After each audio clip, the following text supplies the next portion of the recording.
Maybe you noticed, maybe you didn't, but I'm seeing a serious void on this countdown. Now what is it? Oh yeah, this countdown needs a good turn-based RPG franchise, because I love a good RPG. Well, that's about to change, as for a great RPG series, you needn't look any further than Final Fantasy.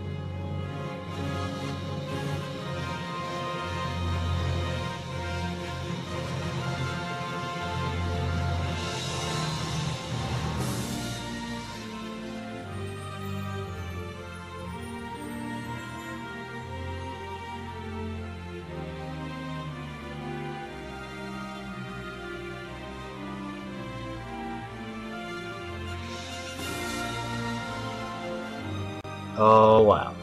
Sorry, music just got me for a bit there. I'd best say it right now. While some would claim the standards of Final Fantasy are going down, I'd say this franchise is still a strong one. It always makes an effort to take turn-based RPGs to a new level, and almost every installment pulls it off. Note I said almost every. Although maybe the reason why new ideas are frowned on in this franchise is because Final Fantasy has one of the most iconic formats of any video game. While adding some fresh ideas in every main series game, the foundations of pure RPG goodness. Another staple aspect is the story. In many of the games, the story to gameplay ratio can almost reach 50-50, and I'm a sucker for a good story. Almost every main series game has a coherent, well-made and truly impressive plot. But again, I say almost every. Quite often their stories can have some really powerful moments. Oh come on, I dare to see Celes commit suicide and not get at least a little touch. While the characters are kinda hit on this, the franchise's enormous cast includes many colourful and varied personnel, oftentimes well developed, some great protagonists, and some even better villains. Slightly away from the main RPG series everyone associates Final Fantasy with, Square has tried a whole lot of other interesting genres that are mainly very successful, like strategy, fighting, and music. Yeah, I like fear-driven. Saves me having to download the songs. Oh, well, the music's great too, by the way. Hey, they've even made some films! But none of them particularly worth watching, so forget I said anything, okay? Whoa, never mind. There are just so many great highlights in this franchise that a couple of bad films and one too many versions of Final Fantasy XIII really don't hold a candle to it. Granted, we may not have had a game worth playing in what, like 10 years? But hey, they're remaking 14. Maybe it won't suck as much now? Ugh, I need to stop digging. Next!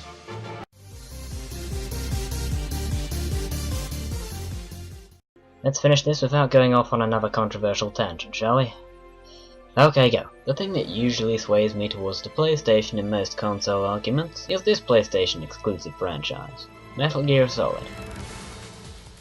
That, and unlike so many other people I know, I don't worship at the feet of Halo and use Xbox Live as a video game node Facebook.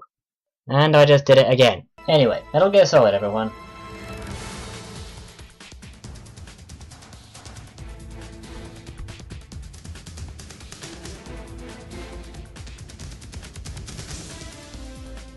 In case you didn't notice, Metal Gear Solid is a little different from the E-rated stuff you've seen so far. This franchise holds some of my favourite PlayStation exclusives ever.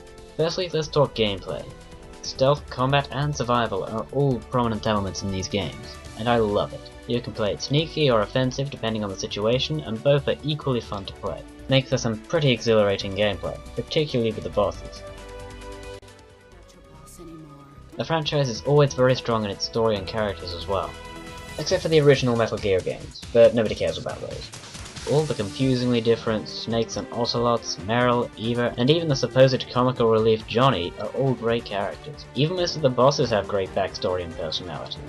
Granted, every now and again there'll be some random mooks you need to take down, but more often than not you're fighting equally skilled and important characters, complete with detailed backstories and three-dimensional personalities. The story is well written and often very deep, and I mean seriously. Unforeseen twists and turns and genuinely heart-wrenching moments are absolutely everywhere, particularly in Metal Gear Solid 4.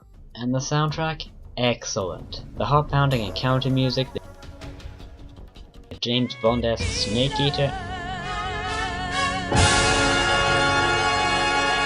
and the brilliantly composed emotional tracks like Old Snake and Father and Son are all in the franchise's repertoire. My only genuine problem with the franchise is my skepticism regarding Metal Gear Rising. And by skepticism I mean a sort of, oh my god, what is this? What the hell's going on? This is crazy! When did Metal Gear Solid become No More Heroes? What? Was everything in Metal Gear Solid 4 for nothing?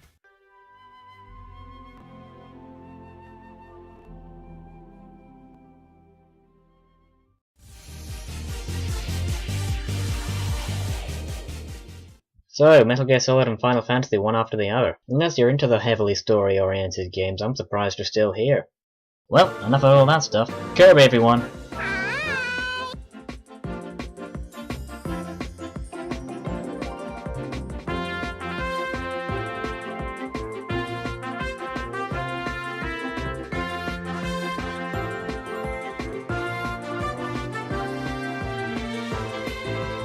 Oh, I'm so happy! So why is this thing higher than the likes of Elder Scrolls and Metal Gear? I don't know. Often when looking at the order I put the applicants in, I said to myself, what are you serious? Were you high or something? Maybe. Whatever. I have a ridiculously soft spot for this franchise. And can you honestly blame me? This franchise remembers they're making games. They're supposed to be entertaining. And as such, the gameplay is what makes Kirby so great. Most Kirby games look at the list of basic platforming rules and it goes, screw that! You can fly, you can inhale obstacles and enemies, and you can take enemies' powers. The most genius concept. Copy ability is one of my favourite game mechanics ever, and there aren't many I don't enjoy using. Copy Kirby? Whatever. The games at face value are pretty easy, but there are often little extras in levels, and thanks to all the copy abilities, there's an infinite number of ways to play every level in every game. There are some really unique and fun Kirby games outside the main format, as well as some great minigames in almost every installment, which can be really fun to play. So yeah, that's basically what I come to Kirby for. Fun, and the adorable little guy constantly delivers. There's even some decent challenge for those who want it. Seriously, I dare you to say that the true arena was easy, without using that goddamn plasma. I dare you to 100% complete Kirby's Epic Yarn, and I mean all the treasures and gold rank on every level, and say that was easy. And while we're about it, I dare you to collect all the crystal shards in Kirby 64, and come face to face with Zero 2 and say, meh, this is so childish. On the very unlikely chance I ever have kids, my approach to video games will undoubtedly be, okay, son! I'll let you play any of the thousands of zombie apocalypse games out there. I'll let you perform all your most violent fantasies on any sandbox game you want. Hell, I'll even let you go and buy the new Call of Duty game that comes out every year along with all the other preteen fanboys as soon as you learn to play your Kirby and enjoy it. Yeah, I must be high.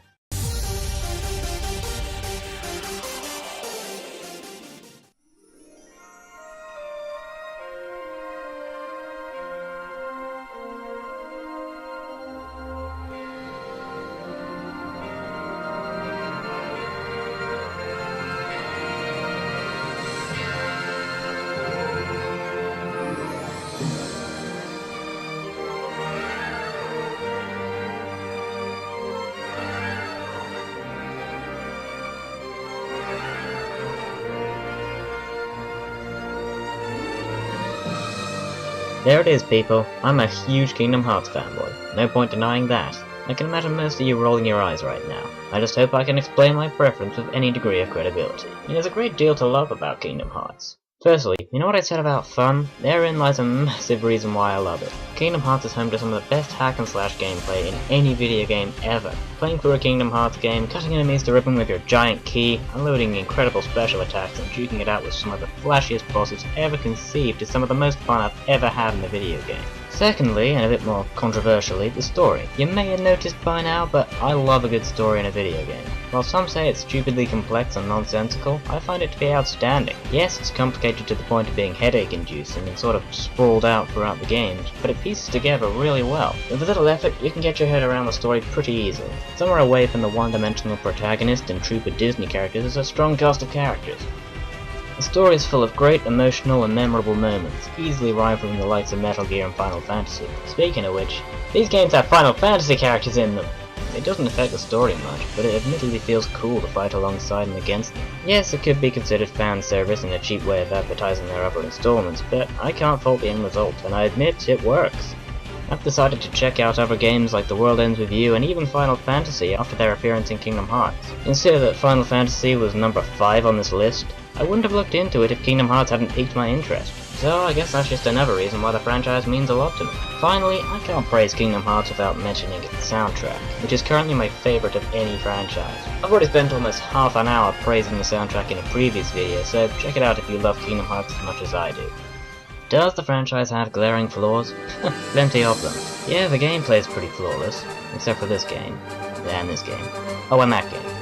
Anyway, For every great emotional and memorable moment in the franchise, there's usually a cringeworthy awful moment, or an awkward bit of dialogue, or a terrible Disney story arc to counter it. The story, although brilliant, is still all over the place and crazy complex. No franchise is infallible, and that has never been more apparent than with Kingdom Hearts. But that's why this list is of my favourites, not the best. And I find the negatives in the franchise are above and beyond outweighed. So there you have it. Let's get on to number 1. Oh, this music!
Say it with me, people.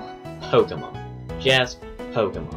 How could it be anything else? It couldn't be anything other than my favorite. If I tried listing the best franchises, Pokemon would probably still be number 1. It's just that good. You may be rolling your eyes again, but no, that sentiment wasn't just on account of a sort of new generation hype. Truth is, I've been planning this list since my last release nearly half a year ago. I've just been lazy getting it done. So Gen 6 was barely on the horizon when I was planning. First and most blindingly obvious element of the franchise is the Pokemon. Yeah, it's kind of in the name of the whole thing, so yeah, it's important. These guys range from adorable to pure epic, useless to overpowered, from pathetic bagworm to cosmic llama god. There are nigh on 700 of them now. It's just incredible how far this franchise has come. Nowadays, the handheld market is dominated by Pokemon, and it holds millions of people around the world as addicted fans who just can't wait to fork over their cash and get themselves more Pokemon.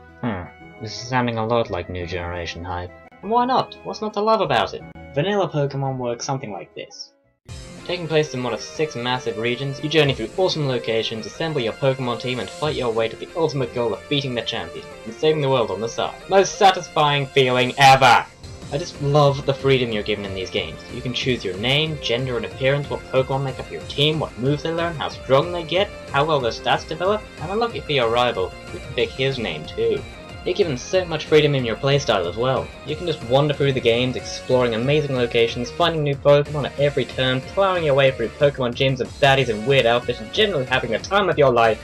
Or if you're so inclined, Pokemon can offer near limitless strategic possibilities. Making best use of Pokemon's moves, stats, and abilities, as well as typing and how well they work as a team, makes for some of the best strategic potential in any video game ever. Or, and this is the best bit, you can do any amount of both playstyles whenever the hell you want. And with Gen 6 making EV training literally as easy as kicking a ball, it's only gonna get better. The spin-offs are often criticized, but when Game Freak puts their mind to it, they can become incredible games in their own right as well. I wish I could elaborate on it, but trust me, I'll get to that later.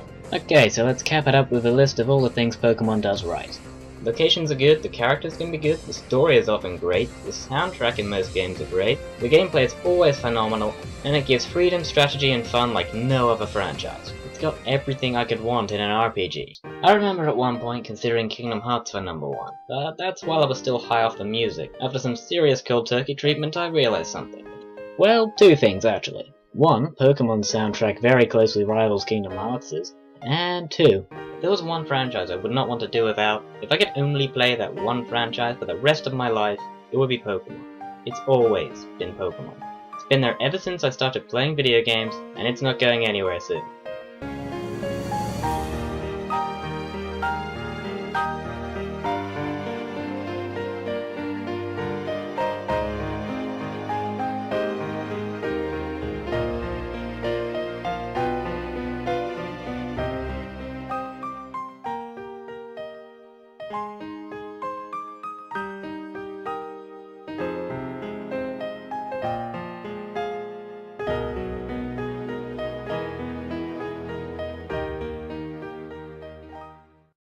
Well, I think that went pretty well. Yeah, you done gushing yet, boss? Yeah, I'm just finished. Anyway, you ready, Spinny? Sure I am, I've been waiting for you. I could have beaten the game 5 times by now. Sure you could. Right, this has been Zohadar, and we've got some champions to beat. Let's do it!